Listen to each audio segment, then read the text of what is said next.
You might be wondering why we're hearing so much about machine learning, and I'd like to perhaps provide some of our perspective on machine learning and talk a bit about some of the emerging trends we're seeing.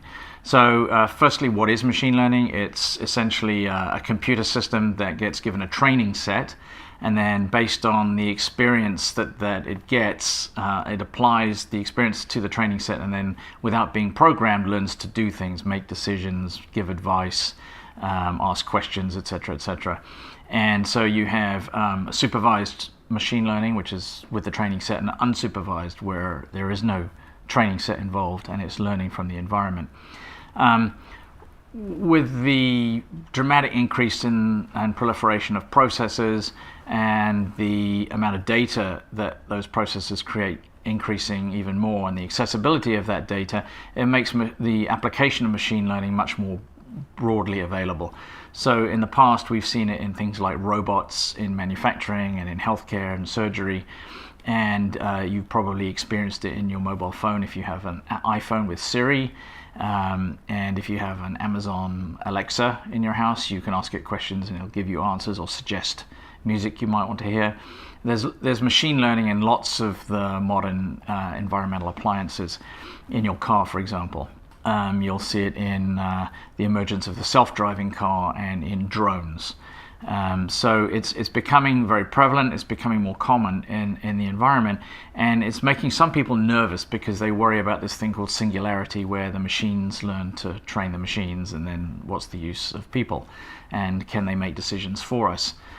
For example, if your Tesla knows it's going to have an accident and it can calculate that if it kills you, it saves 3 other lives, then would it make that decision, or should it leave you in charge of the car? Some companies are developing the latest version of machine learning. They call it cognitive computing. IBM uses that phrase.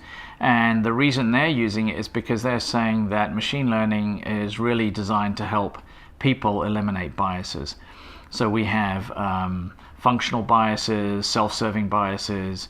We have a variety of biases that we just inherit as part of the experience that we have and the way our brains work. And they're using Watson as a way to look at, in particular in healthcare, the patient record in comparison with the results, the test results, the relevant research, the current thinking in the medical community, and then they eliminate some of the biases that that particular professional may have in their judgment. And so it's really helping improve the decision making of people. So we're seeing successful machine learning companies apply machine learning in very specific applications, such as the one I just described with Watson on medical information. Recently, there's been some prominent acquisitions done. DeepMind was bought by Google, and Salesforce.com has bought several machine learning companies.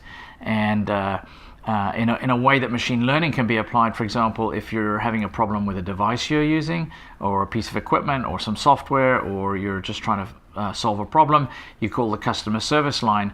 That customer service rep, if it is indeed a person, will often be in the future supported by machine learning algorithms, which will listen to your question and then sort of scan the existing prior history of dealing with customers and the product in this particular case, and then suggest the very best answers to that customer service rep to help them improve the turnaround time, the quality of the response that you get given. That's one example of how machine learning can be applied to customer relationship management.